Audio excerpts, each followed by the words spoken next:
Hello friends, welcome to CC Live Lectures. Myself Aditya P. Tripathi. I am here to continue our discussion on the topic of marginal costing decision making. And in today's lecture, I will first tell you about a problem of export order, another numerical problem onto the export order, and then I will tell you about the key factor, which is also known as limiting factor. How to go for maximizing our profit when we have certain limitations. That also I'll explain to you how to deal with those limiting factors and try to find an optimum mix of production where you can maximize your profit. So that is with this agenda I'm going to start with the question of export order. In the previous lecture of mine I told you about the export order situation, how to go for either accepting or rejecting an export order. So let us come to our practical problem straight away. Problem number 2 of export order. There is a company called Geetu Limited. It is currently producing and selling 20,000 units of its product in the home market, and the price in the home market is rupees 60 per unit. So this problem is telling you about the units. Unlike the previous question, in the previous lecture when I was dealing with the situation where the units were not given, selling price was not given.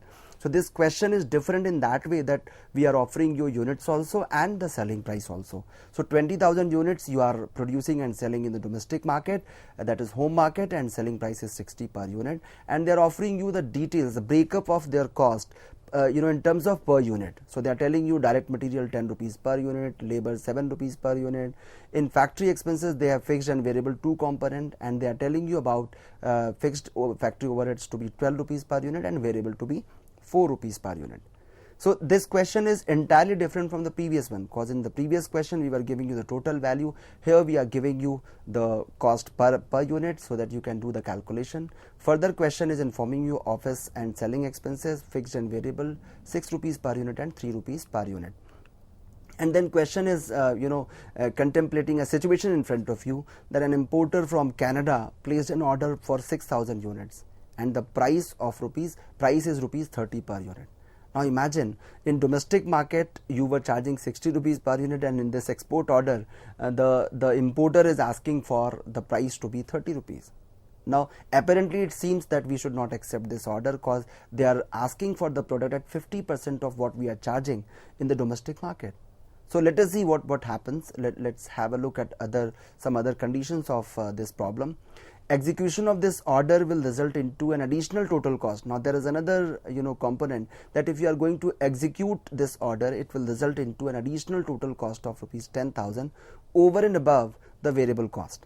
So this is another situation that price is going to be 50% of what you are charging in the domestic market, and over and above this you will have to shell out additional 10,000 rupees on account of your variable cost, on account of your this total cost. You'll have to shell out 10,000 rupees. It may be some import duty, export duty, it may be some charges, it may be some processing fees, it can be anything. So whatever value is given, that we have to keep in our mind while making our decision or taking our decision. And the question is simply asking you, should this order be accepted?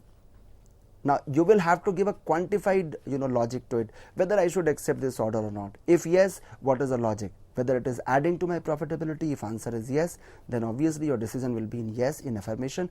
Otherwise you would give a simple no to it, that no, there is no point going for accepting this export order.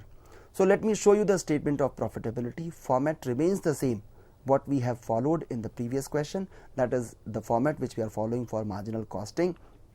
We'll show here there are 3 columns here. You have particulars, you have amount, this is total cost, and there is a per unit cost, right?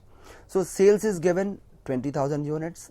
If you look at the last column, per unit cost, per unit selling price and cost, I have mentioned it has been taken from the question as it is. 60 rupees sales is given, variable cost of material 10 rupees, then variable overhead 7 rupees, then you have factory overheads 4 rupees per unit, and office and selling overheads 3 rupees per unit. Quite simple to calculate. Once we are having total sales of 20,000 units, simply multiply it with the total units. Per unit selling price is 60 rupees, total units are 20,000, sales becomes 12 lakh rupees, and for material it is 10 rupees, and we'll multiply it with 20,000, it becomes 2 lakh rupees. So in this way we'll have to calculate the total cost of all components of variable cost. Just like I have computed here, 1,40,000 rupees for variable for direct labor, then you have 80,000 rupees for factory overheads, variable part, and office and selling overhead 60,000 rupees. So what we'll do here is we'll make a total of all this, and we'll come to know about the total variable cost, that is 4,80,000. And remember, whenever examiner gives you the per unit breakup of the cost, your responsibility gets double, because they expect you to do the calculation per unit cost wise. Also you need to do the calculation in terms of total cost and also the per unit cost. So selling price total was 60 rupees, and when I aggregate the total variable cost, it becomes 10 plus 7 plus 4 plus 3, it becomes 24. So 17 and 320 plus 424 rupees, it becomes my per unit total variable cost. And you can simply multiply it with 20,000 and you get to know about total variable cost 4,80,000. Once you subtract this 4,80,000 from sales of 12 lakh rupees, you come to know about the contribution. So sales minus variable cost contribution, that is 7,20,000. Now out of this 7,20,000, we'll have to deduct or subtract the total fixed cost. Now in this question, fixed cost had presence at two places, one in the factory, another in case of office and selling overheads. We'll make a total of it. 12 rupees into 20,000, you will get 2,40,000 rupees for fixed factory cost, and for fixed office and selling cost 6 rupees into 20,000, 1,20,000. So you get 3,60,000 rupees of total fixed cost, and once you deduct it from the contribution, you come to know about the profit, that is 3,60,000. And if I am asked that what is per unit profit, very simple, 3,60,000 divided by 20,000, it becomes 18 rupees. Or you deduct it from your contribution, 36 rupees minus 18, you get 18 rupees. So either way you are getting the same answer. So this is what you have calculated here. Up till now there is no computation for export order. I have simply calculated the existing position of this company, that this is the statement of profitability for this company which is here in this question, right? So I don't think that there is any scope of doubt for you that what we are doing here. Now we'll move ahead for export order, right? Because there is no mention of capacity here, there is no mention of existing capacity, increasing capacity, or adjusting with the domestic market and export order. So we'll not bother about that. Now we'll go for evaluating the export order separately in a different manner. Selling price for export order is given. That order is going to be received for 6,000 units and price is 30 rupees. Very simple, 6,000 into 30, price becomes 1,80,000. I shall deduct variable cost out of it. Variable cost, remember, it will remain the same, cause in case of export order, even if my selling price has been reduced to 50%, I cannot reduce my variable cost, because the same product I am going to offer and I need to maintain the quality. So the cost will remain the same, and previously we have computed 24 rupees will be my total variable cost. 24 into 6,000 gives me 1,44,000. So the contribution from this export order comes to be 36,000, and over and above this cost, we have some additional cost of export also mentioned in the question, that was 10,000. So I am getting the net contribution of 26,000, to which I would call net profit from export order. Now here is the point where you come with some doubt that, sir, shouldn't we deduct or subtract fixed cost out of this profit of 26,000? Answer is no. And why this answer is coming in negative? Because I told you at the very outset in the previous lecture when I was telling you about the assumption of accepting or rejecting export order, that we ignore fixed cost, because fixed cost is a kind of standing charge. Whether you accept this order or you don't accept this order, whether you go into the foreign market or not, that fixed cost is something which is there in front of you as a standing charge. So standing charge we can't recover from the export order. So what we do, we make it the standing charge is neutral. So this export order is basically the fixed cost, you can say it is neutral towards the fixed cost. So there is a neutrality component here, we ignore it, we don't consider the fixed cost here while computing the profitability of it. So I would say by accepting this order, this company may increase its profit by rupees 26,000. So even if it is adding rupees 1 to my profitability, what is the harm into accepting? There is something which you are getting out of this export order. So what will be my decision here? I will go for giving a decision like this, that acceptance of the export order from Canada will result into an additional profit of rupees 26,000. Hence, the export order should be accepted.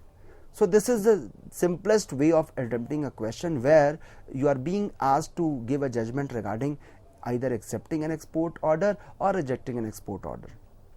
So my dear students, I tried to put in front of you two different situations. The situation one was telling you about the plant capacity, it was telling you about how to go for adjusting or reducing your domestic supply, increasing your supply into the export market, or you can say diverting your entire sales into the exports. That was the basic point of discussion in the previous question, whereas in this question there is no mention of capacity. They are simply asking you, there is a small export order, whether we should accept it or not, and since it is increasing my profitability, I would say that you need to accept this. So with this we come to the end of this export order, and I hope you must have understood the export order situation. Now another point into the marginal costing and decision making process is how to deal with key factor or limiting factor. In some books you will find the term key factor, in certain other books you will find limiting factor. Now you will have to understand how to make use of, how to work under these limitations when we have to maximize our profit. Our objective is obviously to maximize the profit. So what is key factor? At times students are getting confused. Sir, key factor means it need to provide us some solution. Key is there to unlock. But you are saying that it is a key factor, and interchangeably you are putting in front of us another word called limiting factor. Why it is a key factor? Because if you work positively with that factor, obviously it can act as a key to most of your problems. That is, it can maximize your profit. But if not attended properly, obviously it is going to be a limiting factor. So when we are working in a factory, when we are working in a setup of production process, you don't get everything very easily. At times you are having you are running short of specific skill set of worker. You are not having those skilled labors. So how to work? Or at times there is a shortage of supply of raw material. Then how to work? At times there is no power supply. There is electricity outage. So how to deal with those limiting factors and then to maximizing your profitability? I'll explain you this key factor or limiting factor with a very small example, so that for all components to come you are not left with any kind of confusion. Because my objective is to make you understand the way this key factor works. So I hope you must have understood why there is a difference between key factor and limiting factor. Key factor and limiting factor, they are the same, they are not different. Some students feel that they are different. No, key factor, if not attended properly, it becomes limiting factor. It acts as a limit to your profitability. I'll give you an example. For key factor, basically it is regarded as a factor in the activities of any undertaking which is going to limit the volume of your output at a given point of time. So if any activity, any component of your production process, if it is going to limit the volume of your production or your output, then you will call it as limiting factor or key factor. Now limiting factor, you must have understood why are we calling it limiting factor. Cause it is acting as a hurdle, as a rider, as an obstacle, as a limit, as a hindrance to my production process, that is my output.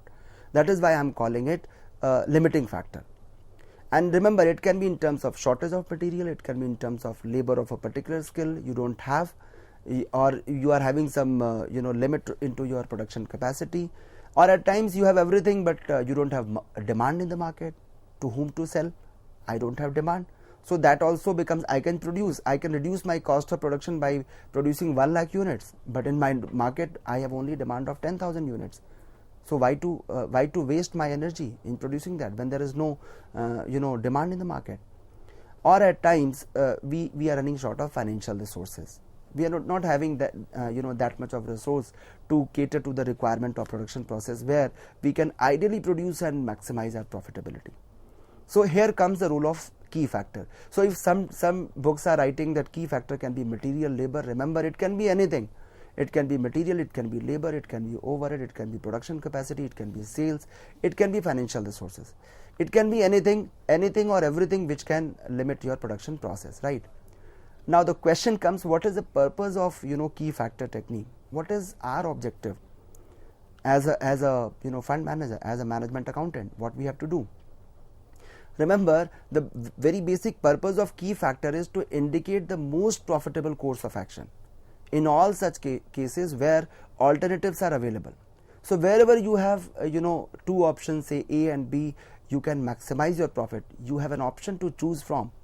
You can go for selecting the most profitable option by working within the limitation. So limitations are bound to be there. We cannot make a foul cry that no, there are limitations, I cannot maximize the profit.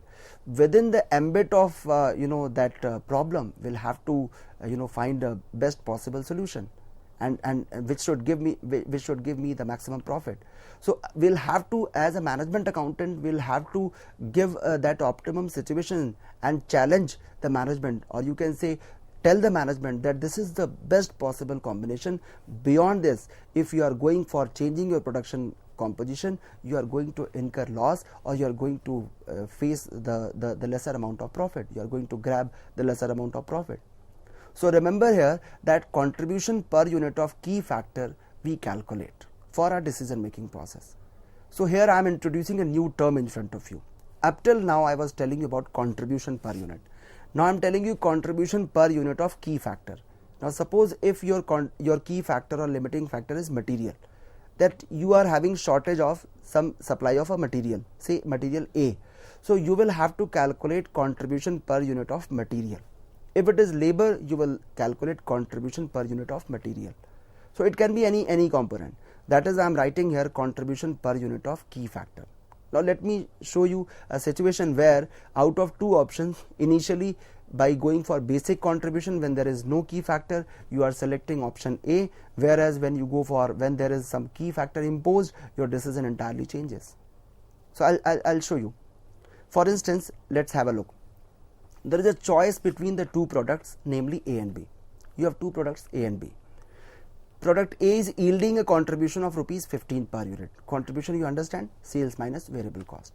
So this product A is fetching you 15 rupees per unit, and B is yielding you rupees 20 per unit.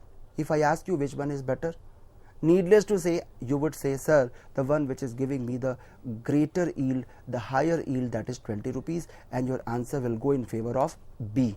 You would say, sir, I should go for product B. But I'll show you the way it changes, how drastically it changes the moment you have a limiting factor. So when we are having only contribution per unit, when there is no key factor, when there is an absence of key or limiting factor, then obviously we base our decision on the basis of contribution per unit. So the one which is giving me the highest contribution per unit, that is CPU, that we are going to accept, right? Now I am posing in front of you the limiting factor. Suppose in this situation material becomes a key factor, and question informs you or situation informs you that product A will take 3 kilograms of material and product B will consume 5 kilograms of material per unit. So the same material you are consuming. For product A you are consuming 3 kilograms of material, and for B you are consuming 5 kilograms of material per unit. Now here the material becomes a limiting factor. We are saying that there is a shortage of material. So what we'll do, we'll compute contribution per kg of material, that we are going to calculate. Very simple it is. You take contribution per unit and divide it by per unit consumption of material.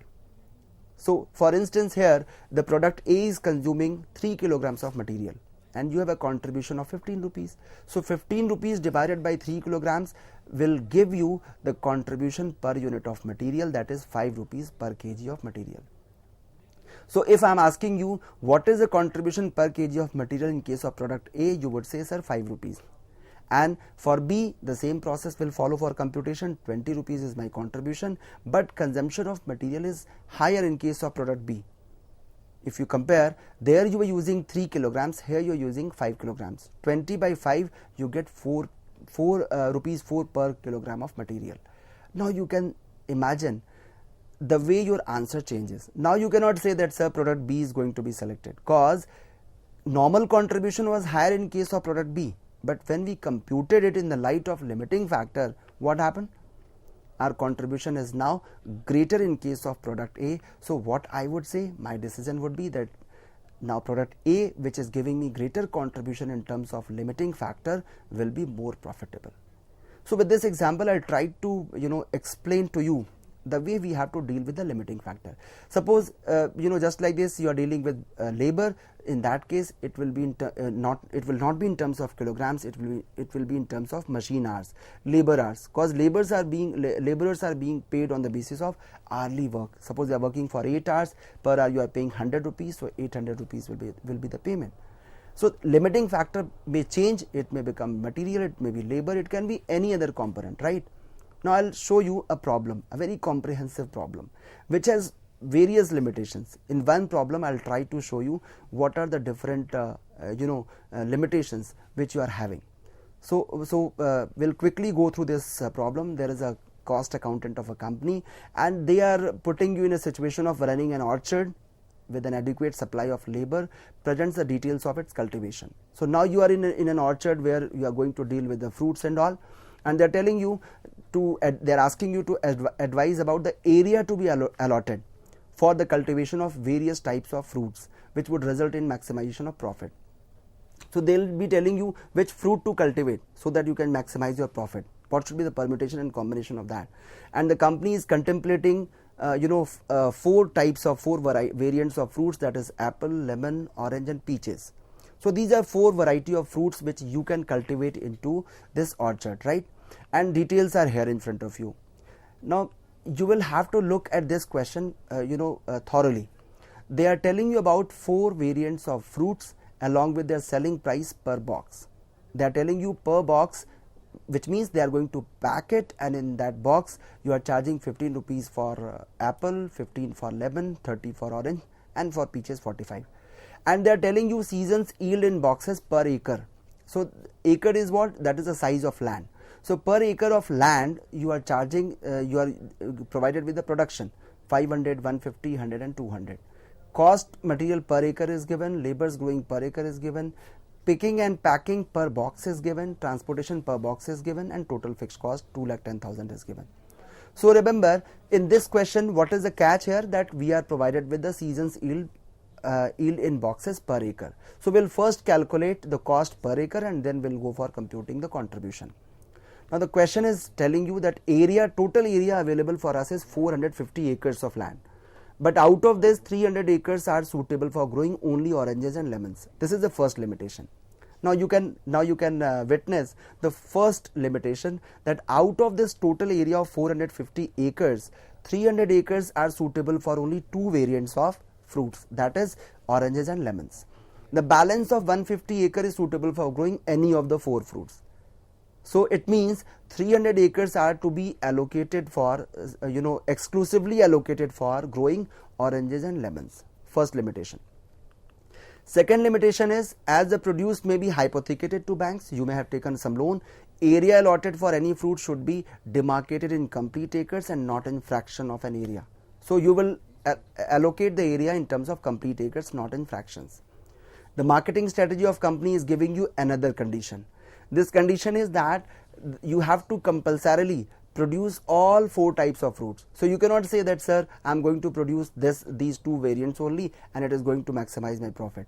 So they are telling you that it is a marketing strategy to cultivate all 4 variety of fruits, and the minimum boxes is 18,000 for every fruit.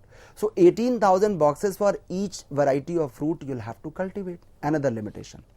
Now we'll have to calculate the total profit, and we'll have to tell the company that if my advice is being followed, what will be the total profit.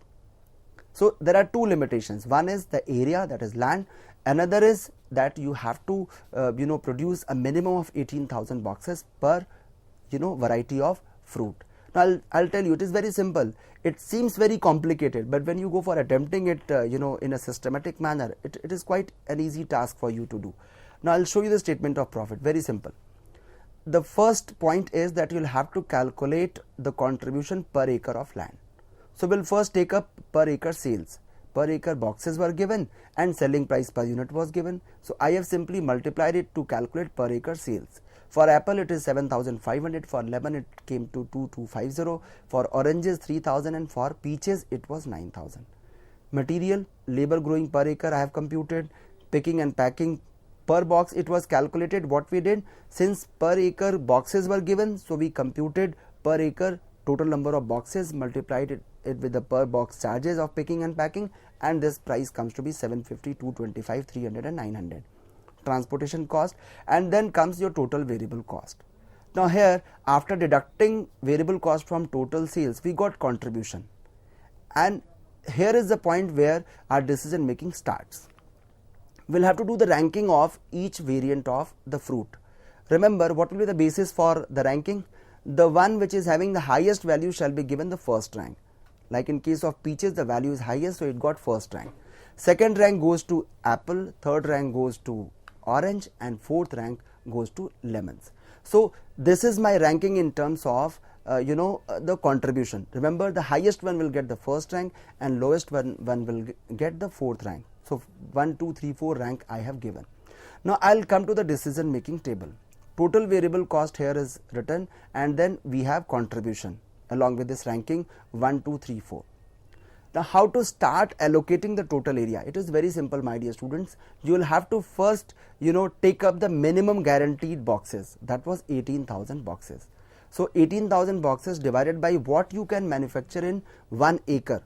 So if I divide in case of apple 18,000 boxes divided by 500, I need to allocate 36 acres of land to apple. The same process I have followed for lemon, oranges and peaches. 18,000 divided by 150, what I can manufacture in 1 acre. So total acre is 120 acre to be allotted. And after allocating this, we came to know that total out of 450 acres, 426 acres have already been allocated, right? Now balance, where to go? Start from the situation, start from rank 1. Rank 1 went to peaches, so we are left with 450 minus 426, 24. 24 acre will be allocating to peaches. That I have written here. But remember, we have another condition, that for remaining, this is that orange and lemons, you cannot allocate more than 300. 300 acres are to be allocated to oranges and lemons only, cause on that area you cannot cultivate anything else. So fortunately we got the same value here, 180 acre plus 120 acre becomes 300 acres. So we don't have any problem. What if there would have been some problem? In that case, we could have reduced the value from orange and lemons and then allocated it to peaches or apples. Here it was, since we have started with the minimum, we have done so. So allocation becomes 36 acres, 120 acres, 180 acres and 114 acres, making a total of 450 acres. Now look at the profitability. Your profit will become, what will do after allocating total area wise contribution we have already computed, per acre profit was given there. So we have simply multiplied contribution per acre into area which is allocated and came to know about the total contribution per fruit, and total profit becomes 15,15,150, and you have to deduct fixed cost out of it, 2,10,000. It is giving you the profit of 13,05,150. Remember, this is what we are going to advise to our management, that if you follow this combination within the given limitations, this is the profit which can be which can be derived, which can be extracted from this process, and in this way only this combination is going to give you this profit. Otherwise, if you don't follow, your profit will be less than 13,05,150. I hope you must have understood the way we have to deal with this limiting factor or key factor. Thank you so much.